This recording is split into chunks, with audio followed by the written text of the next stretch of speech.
So now normally when you walk in, I'll have a few problems up here on the board for you to try. Most of the time, there'll be a review of what we had discussed in the last class. Similar to some of your homework questions. Sometimes I'll try to find a homework question that a lot of people struggle with and we'll work on it. And sometimes it might just be something that leads into our new topic for the day. But when you walk into the room, there might be times where I'm busy finishing stuff up from the last class or whatever. Just start working on those problems, and that'll be probably the first thing, that will be the first thing we discuss to start off the class, are those problems. So it's a great way to review what we did the day before and get your mind ready to go on our new stuff. Okay, so continuing on with what we did discuss on Monday, we had discussed just our basic operations with whole numbers. And we saw that there was more to it than what we've typically been taught. That place value of every digit is very important in defining the way we do those operations. Well, today I want to take a little bit of a step back and look at the other part of it. We stressed the name portion on Monday. If we had something like 7 inches plus 4 inches, that 7 plus 4 is 11, and since we're adding, we had to have the same name, and we're going to just keep the same name. So that's 11 inches. Well, today I want to focus on what does it mean for 7 plus 4 to equal 11. And at the very beginning, this may seem like a pretty basic concept, but we're going to add in some things where you'll see why it's important. First of all, let's look at representing the amount for the numeral 7.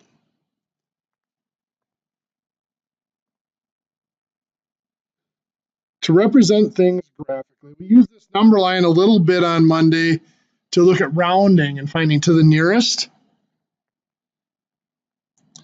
Well, now we're going to look at it for representing these amounts.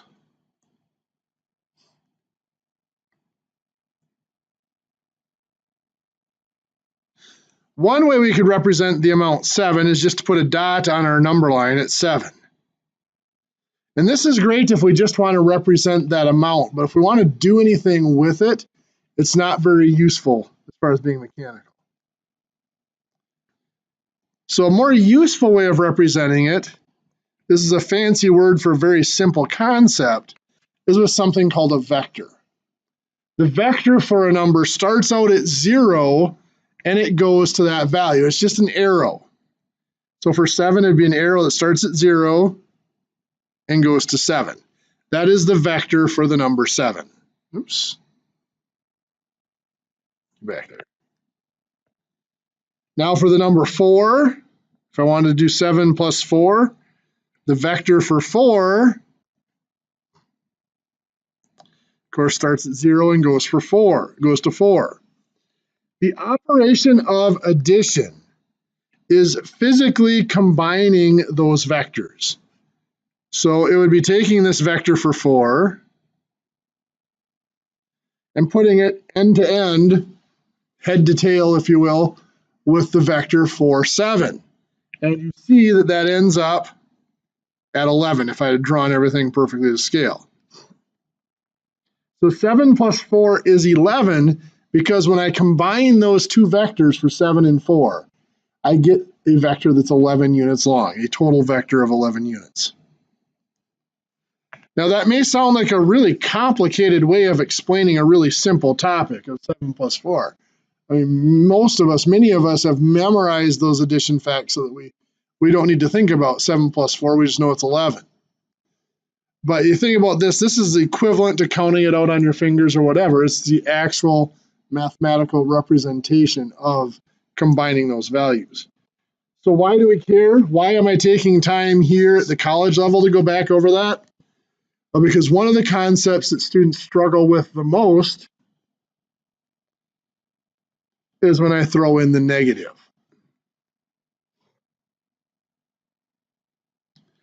We actually do run into negative numbers in life a lot.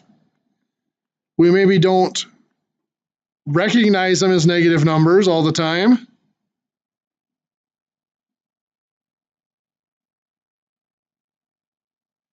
but they're there. We'll see here in a little bit that what we define as subtraction in most cases is really working with negative numbers. So -4, if I wanted to represent that on my number line, the vector starts at 0 and it goes to 4. Now, some things I want to point out. If I had the vector for +4, you will note, if I compare those two, they're the same length, they just go in opposite directions. So what would happen if I combined -4 and +4? We get 0 exactly.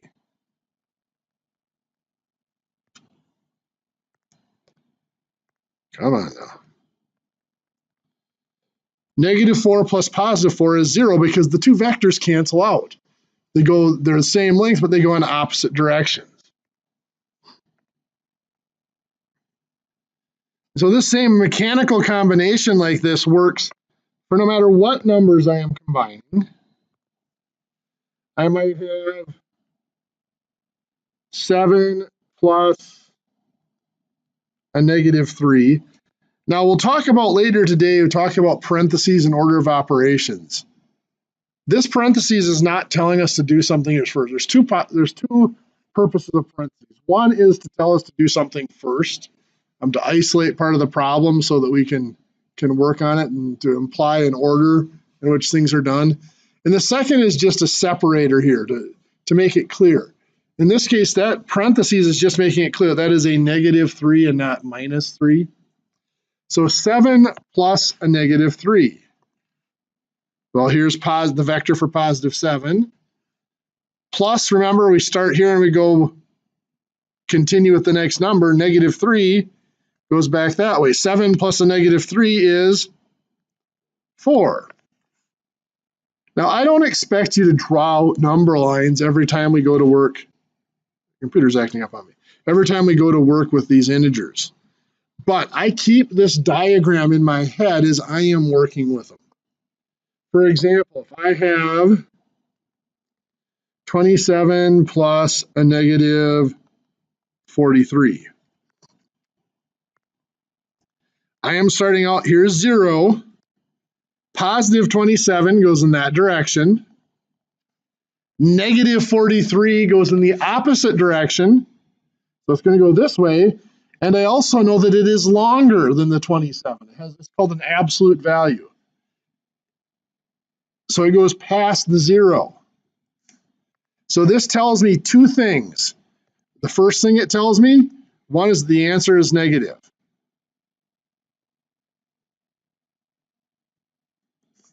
The second thing it tells me, since the vectors, the arrows go in opposite direction, the value of the answer, the absolute value of the answer is the difference in lengths, or this difference in absolute value.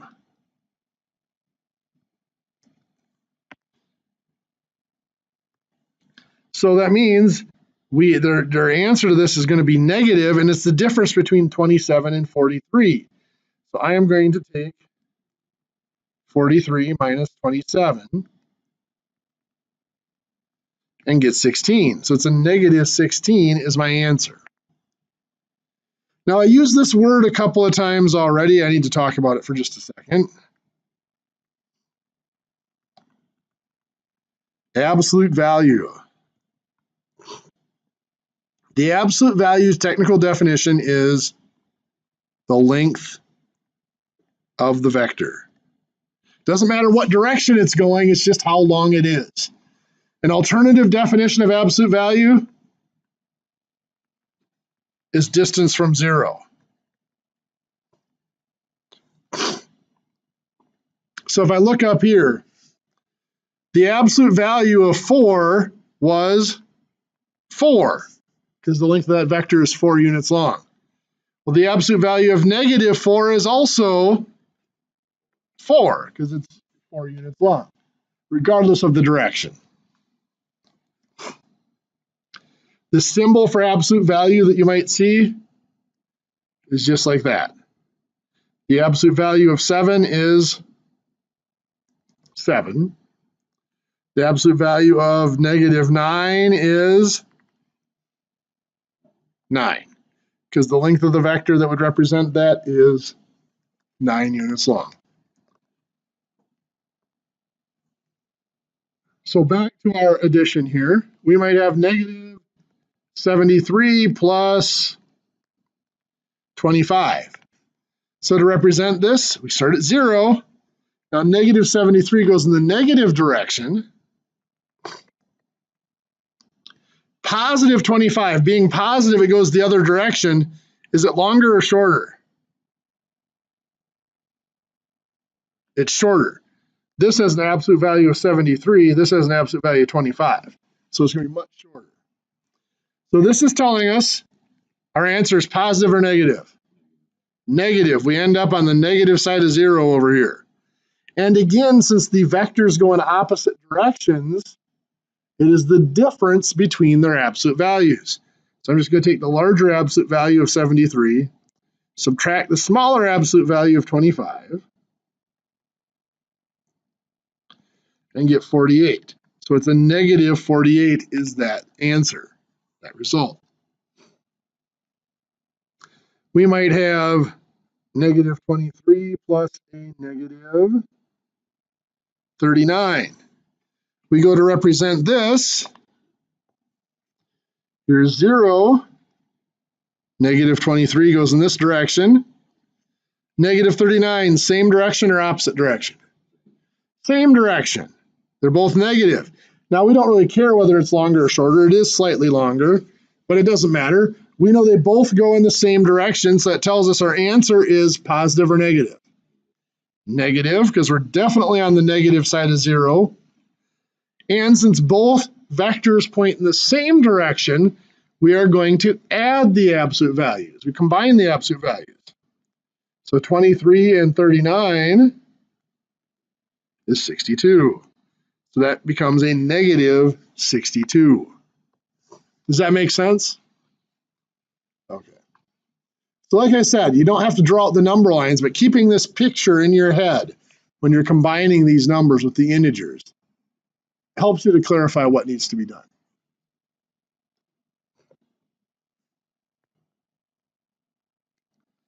So now let's look at 8 minus 3.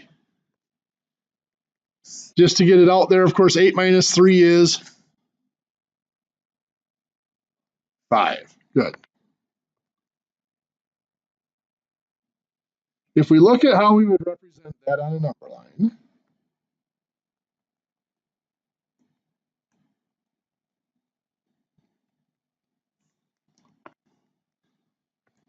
probably not too much of a stretch to say, well, we have vector for 8 goes from 0 to 8. Minus 3 means we go back 3. We end up at 5. But if we look at that picture there,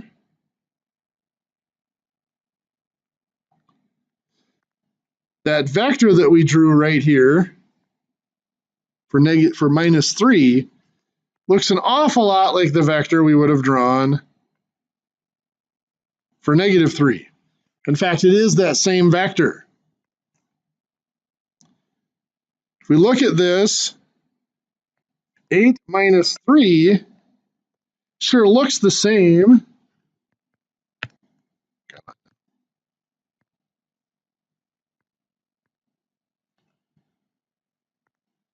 There we go, finally. Looks exactly the same as what the picture looks exactly the same as what we would have done for 8 plus a -3. The reason is because they are the same problem. We need to take a second and talk about the subtraction symbol. On Monday, we talked a little bit about how addition and subtraction are really the same operation. One is going forward and the other is going in reverse. It's what we call inverse operations.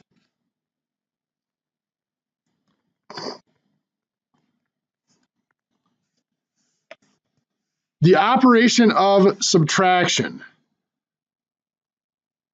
that we know as subtraction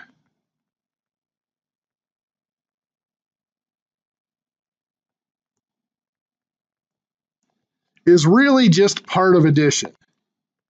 What it means is add the inverse. Sometimes we use the word add the opposite, because that's what the inverse, when we're adding and subtracting, the inverse is just the opposite. What do we mean by the opposite? Well, the opposite of 3, the inverse would be -3. Same vector, pointing the opposite direction. So when we have 8 minus 3, that symbol here, the subtraction, always works on the number that comes after it. So it is saying we take 8 and we are going to add the opposite of 3, which is -3, which is the problem we just had up here. So what this allows us to do, or what it really is every subtraction problem is really defined as an addition problem. So if I have 13 minus 6, now this is one that we really wouldn't need to convert because we know that 13 minus 6 is 7. But we could convert that into 13 plus the -6. When both numbers are positive, we don't need to convert it because we know how to do the subtraction. But that subtraction becomes fuzzier when one of them is negative. We might have -24 minus 19. Here it's less clear what to do. But if we make that change, make this -24 plus, what's the opposite of 19? -19. So remember, this symbol works on the number that comes after it. Now that it is -24 plus a -19, we can do the vectors. -24 goes that way. -19 goes the same direction. That's telling us our answer is negative, and we combine the values of 24 and 19 to get 43.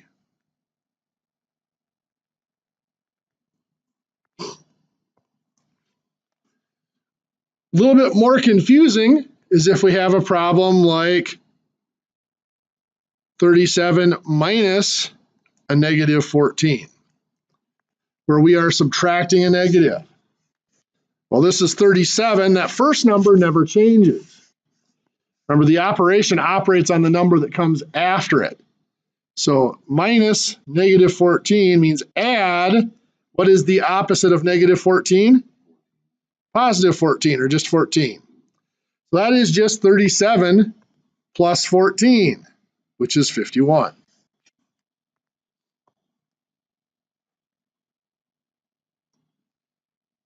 We might have -28 minus 35. So again, the -28 doesn't change. Subtracting 35 is the same as adding -35. The opposite of 35 becomes -35. So -28, -35. So that's obviously going to be negative. They're the same direction, so we add their values. 28 and 35 is a -63.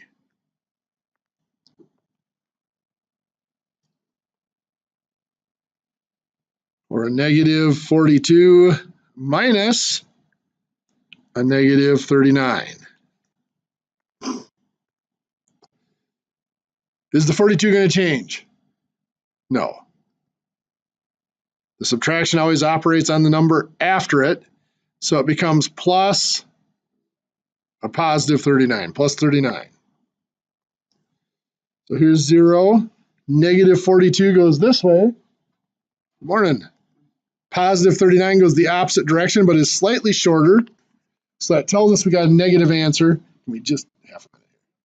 Negative answer, and it's going to be the difference between their values. 42 minus 39 is 3. It's a -3. I'm going to have you guys try a couple here quick.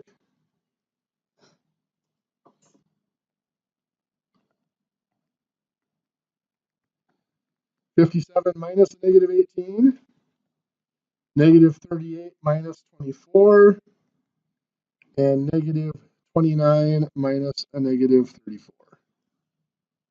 So I'll pause for a minute and let you guys try those.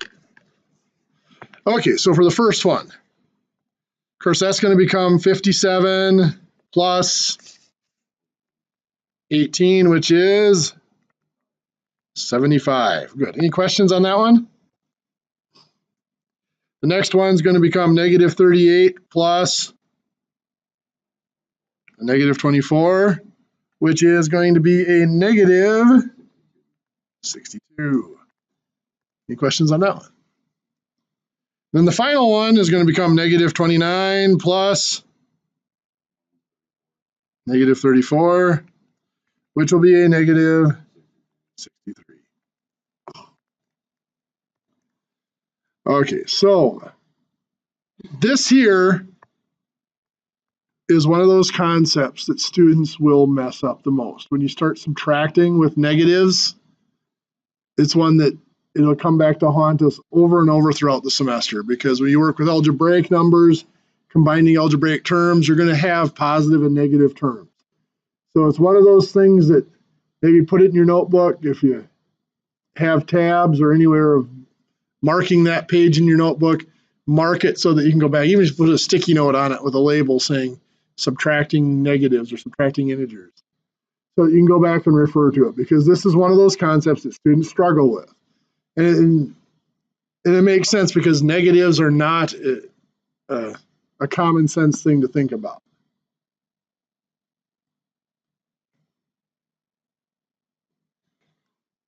So let's look at multiplication.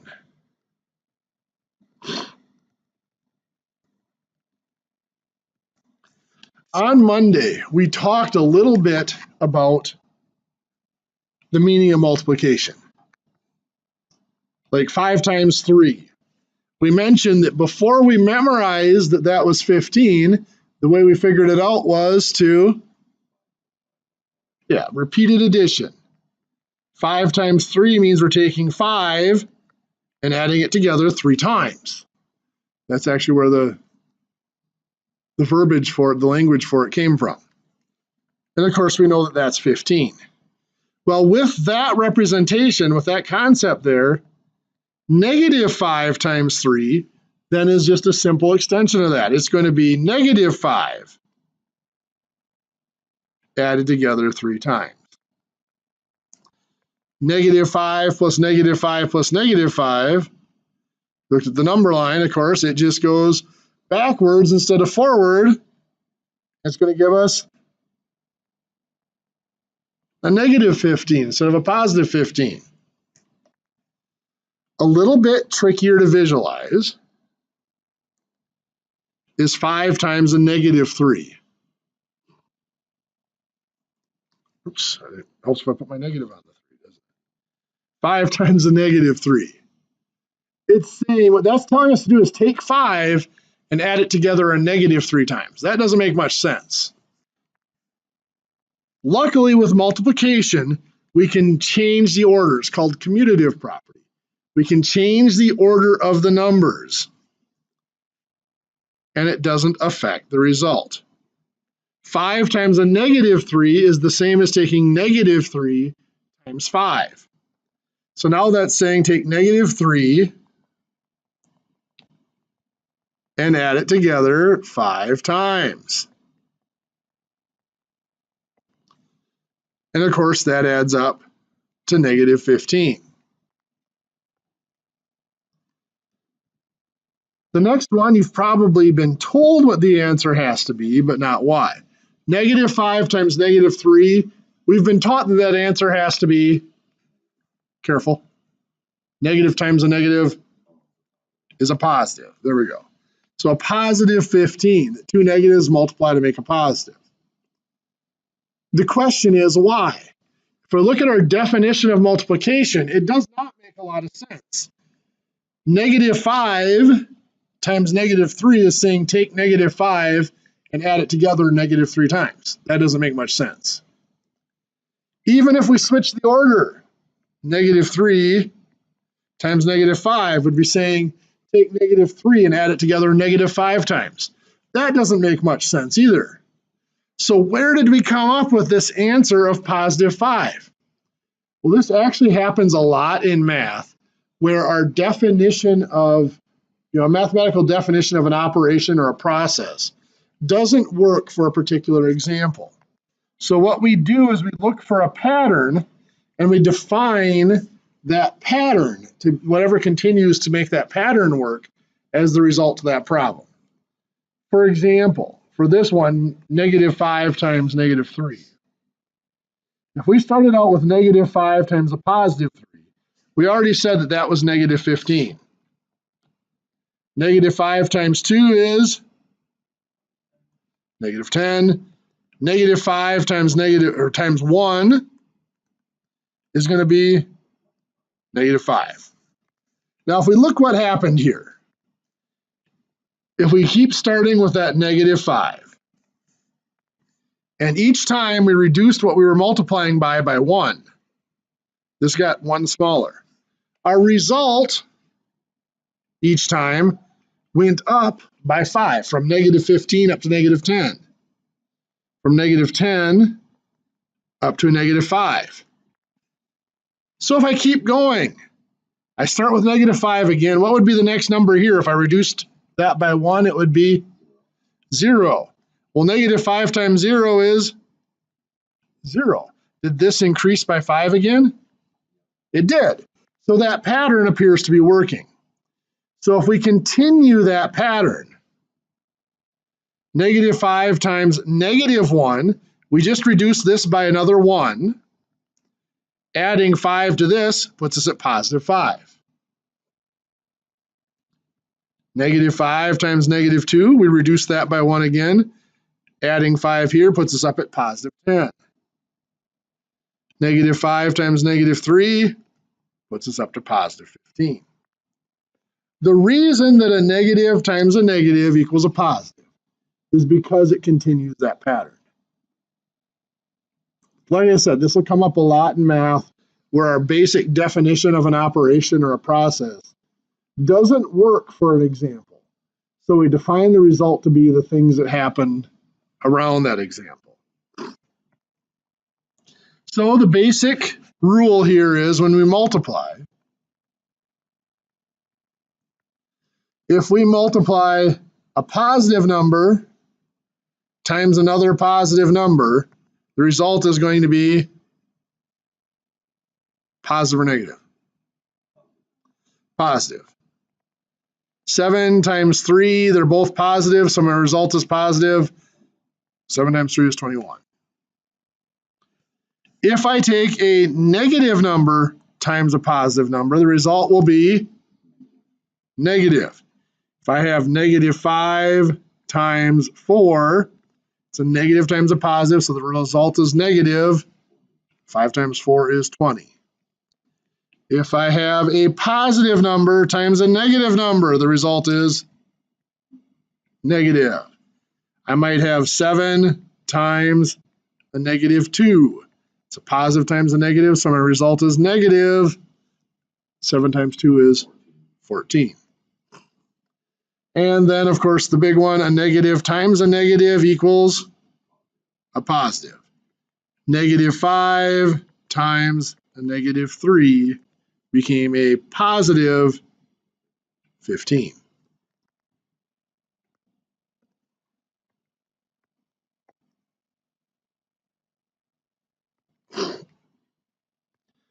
So basically, to simplify the pattern, if we're multiplying, if both of the numbers have the same sign, either both positive or both negative, the result is positive. If the numbers have different signs, no matter which order, if one's positive and one's negative, then the result is a negative. Now we talked about division being defined as the reverse of multiplication. We looked at subtraction being defined as adding the opposite for addition. Well, in division, if we look at, well, let's do this. For division being the reverse of multiplication, if I have 3 times 5, that equals 15. The related division problem would look like this. 15 divided by 5 equals 3. When we see this division problem, 15 divided by 5, what it is asking us is what number times 5 equals 15. That is the definition of division. So if I have a division problem of negative 30 divided by 6, that is asking us what value times 6 equals a negative 30. Now, based on what we just learned from multiplication, we've got a result here that's negative, don't we? Which means we have to be multiplying one negative and one positive number. The 6 is positive, so that means this number here has to be negative in order to get a negative result. So 5 times 6 is 30, so it's negative 5 times 6 makes negative 30. So negative 30 divided by 6 is a negative 5. We might have 28 divided by a negative 4. So this problem is asking what number times a negative 4 equals 28. So now here the 28 is positive. In order to get a positive result from a multiplication, either both numbers have to be positive. Well, this is already a negative, so that's not true. Or both numbers have to be negative. So since this one's negative, this one must also be negative. What times 4 is 28? 7. So that is a negative 7. Or we might have negative 24 divided by negative 8 equals. This is asking us what number times negative 8 equals a negative 24. Well, again, this is a negative result here, so that means we have to be combining one positive and one negative.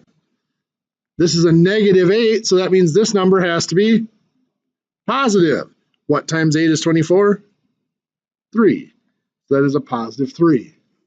So the same pattern continues as what we had for multiplication.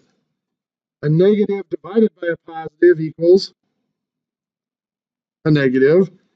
A positive divided by a negative equals a negative. And a negative divided by another negative equals a positive. So once again, if we have both numbers are the same sign, either both negatives, or we didn't do an example of both positives, but obviously both positives, the result comes out to be positive. If there's one of each, one negative and one positive, the result comes out to be negative. Any questions? Like I said, these are ones that worth spending some practice time on and worth marking in your notebook, because they do come back on us throughout the semester. Now, before I go on, did anybody have any trouble getting signed into my math lab? Any issues we need to work on there? Okay. Because the first homework assignment does start today. It is not due until Monday. I believe it's Monday at 1 o'clock or something like that. So you have time. The reason I have it at 1 o'clock is so you do have time. You can come to class and ask questions if there's anything confusing you, and then you still have a couple hours to finish it up before it's due. And you do have that Ask My Instructor button on there if you want to. You can click that. I don't know if I mentioned the Ask My Instructor button on Monday, but if you're doing a question in my math lab and you have a question on it, do not send me an email saying I'm having troubles with number 17 on the homework. Can you help me out? Because they're what's called algorithmic. That means the computer generates new numbers every time you do the problem. That's how you can try it 3 times and click a button and it'll give you new numbers and you try it again. So I might look at number 17 and what I see is going to be different from what you see because it's going to generate different numbers for me. So if you use that Ask My Instructor button, what that does is it sends an email to me. It does allow you to put in a little message. You can tell me what's going on. If maybe I'm sure I have the right answer, but I can't get it to enter correctly or whatever. So you can type in your little message. But what it does is it freezes your question and it sends me an exact copy of your question. So if I try to answer it with an explanation, I'm using the same numbers you're using. So it makes more sense to you. Okay, so we have a few minutes left. So let's start taking a look at our next topic, which we will discuss more tomorrow.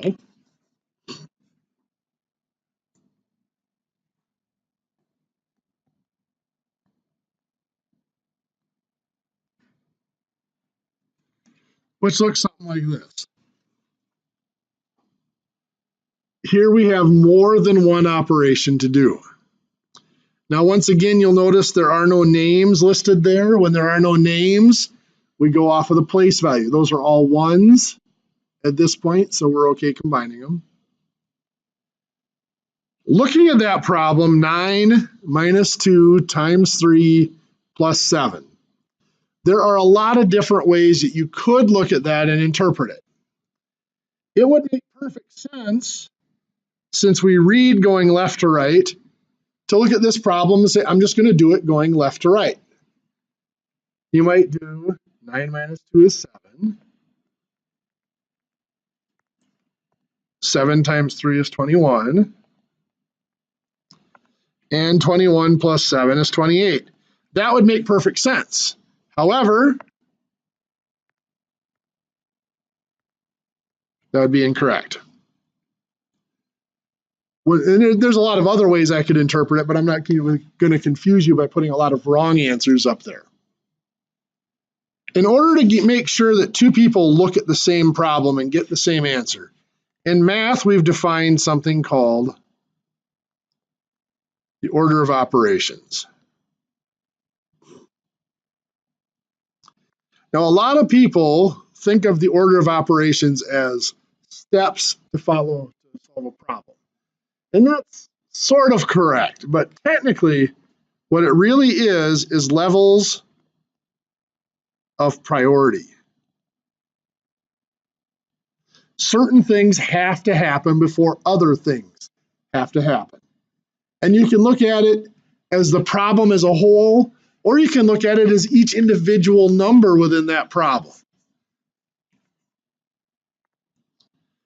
Our highest level, our first level of priority, is enclosing symbols. A lot of you often hear this one just as parentheses. Parentheses are a form of enclosing symbol, but there are a lot of others we'll run into. That absolute value symbol that we saw earlier, that's an enclosing symbol. We'll see square roots and other enclosing symbols that we'll run into. I'm going to erase the square root, though, just so it doesn't confuse you with the next one. Our second level of priority is exponents. Exponents include two things. Powers, like 2 to the third, that's 2 to the third power. And roots, like the square root of 4 is a root. Now, I just said roots can be part of an enclosing symbol. We'll look at examples of how it can behave as an enclosing symbol in a little bit. Or possibly we might not get to that till tomorrow.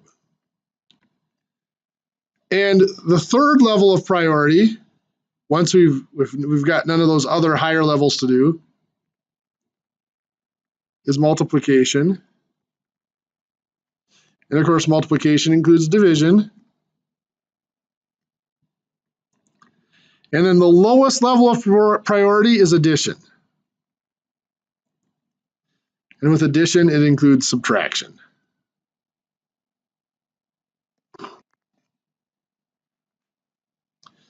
So, back to this original problem. 9 minus 2 times 3 plus 7. Looking through our levels of priority, are there any enclosing symbols? No. Are there any exponents? No.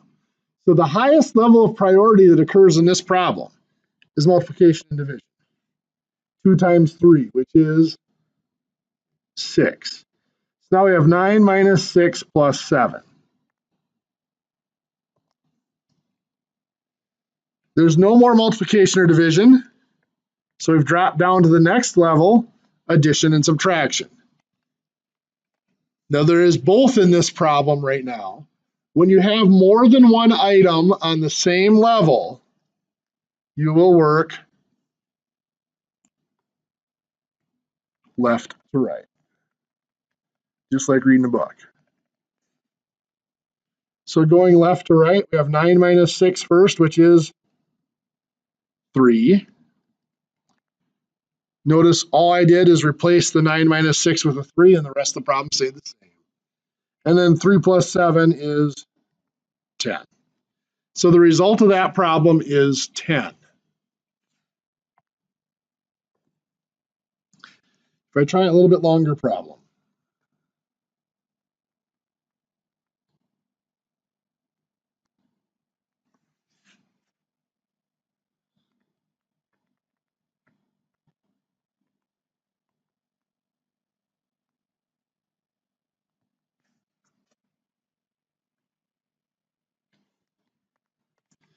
Here we have enclosing symbols, the parentheses.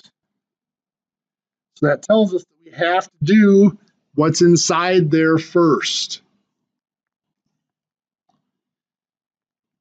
Inside that parentheses, however, order of operations still applies. So inside that parentheses, we have to go through our priority. Any other enclosing symbols? No. Any exponents? No. Multiplication or division? Yes. 18 divided by 9, which is 2. So notice that's 18 divided by 9 is 2. I replace it with a 2. Everything else in the problem stays the same.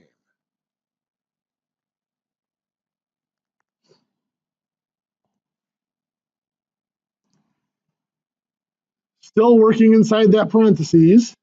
All we have left is addition and subtraction, so we're going to go left to right.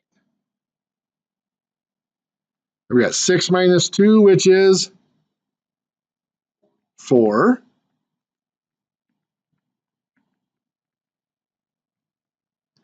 So I replace the 6 minus 2 with a 4. Everything else stays the same. Finally, I have 4 plus 1, which is 5. Now I have reduced what's in that parentheses to a single number. So that means I don't need the parentheses anymore. So I can take out the parentheses. The problem is I have that 3 in front of the parentheses and there's no symbol there. That does not mean that that becomes 35. What operation is implied there? Multiplication. Anytime there's a number outside of parentheses without an operation there, it is implied to be multiplication. So that is 3 times 5. Now this looks very similar to the one we just did up above. We have multiplication first, a 3 times 5, which is 15. And then just addition and subtraction, we're going to go left to right. 8 plus 15 is 23. And then 23 minus 4 is 19.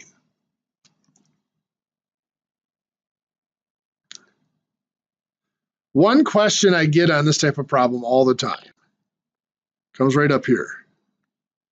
Is that 18 divided by 9 and then we're subtracting it? Or is that a negative 18 divided by 9? And the answer to that question is a very unsatisfying yes. It can be either one.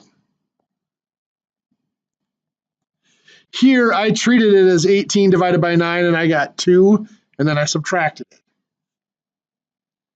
If I wanted to treat that as a negative 18 divided by 9, I can think of this as plus a negative 18 like that.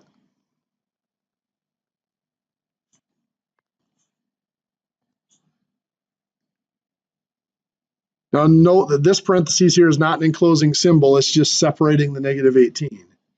So we're still going to start with the division, only negative 18 divided by 9 is a negative 2.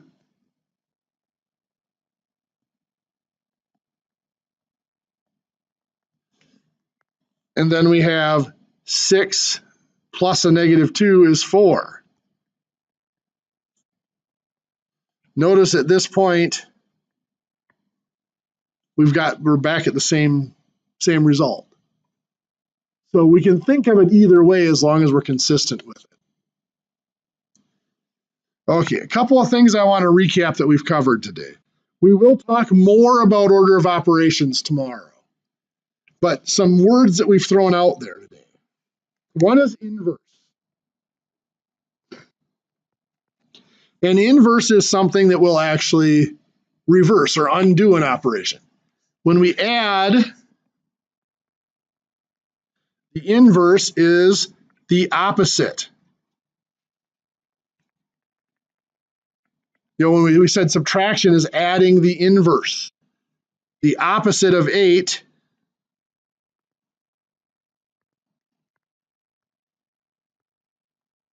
has an inverse of negative 8. That's because if I start with a number, let's say I start with 7, if I add 8, I get 15. If I take that and I add a negative 8, I'm back to 7. It's an inverse.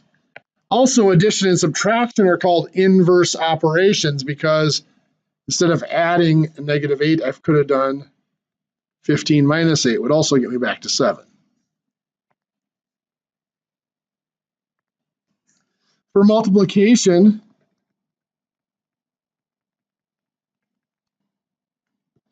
it's not as simple. We'll have to talk about this more when we deal with fractions. It's called a reciprocal. The inverse of 4 would be 1/4. Because if I take 9 times 4, I get 36. If I take that 36 times 1/4, I get back to 9. Again, multiplication and division are inverse operations. Instead of multiplying by 1/4, I could have done 36 divided by 4. Gets me back to 9. Multiplying by a number and then dividing by that same number puts you back where you started. Just like up here, adding a number and then subtracting that same number puts you back where you started. We also talked about commutative property. We looked at it with multiplication. 5 times 3 is equivalent to 3 times 5. It is also works with addition. 7 plus 4 is equivalent to 4 plus 7. Notice it only works with multiplication and addition. It does not work with subtraction and division. Mainly because if you really get technical into number theory, subtraction and division don't exist. As we've seen here, they're just alternative forms of multiplication and addition. We talked about identity.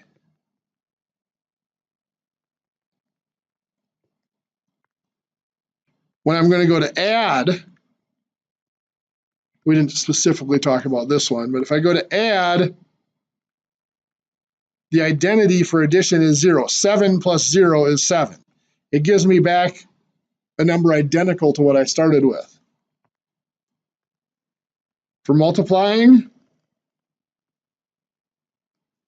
the identity, we looked at this in some of our examples,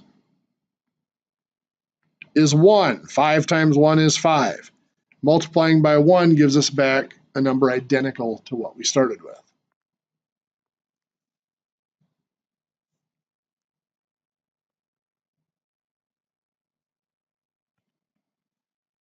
Okay, so homework 1 should be out there in my math lab. That is due on Monday at 1 o'clock. We will take time at the beginning of class on Monday to answer any questions on that. So I often get wound up and jump into stuff after I do those introductory questions. So if you have questions, don't be afraid to interrupt me at the beginning of class and make sure I answer those before we get into the material. Some of the stuff on homework 1, we still need to go over more. We'll do that in class tomorrow with more of the order of operations. So we'll finish that up tomorrow and then have a little bit of time to hopefully review week 1 here. So I've actually gone a couple minutes over, so I apologize for that. We'll let you guys out of here and we'll see you tomorrow.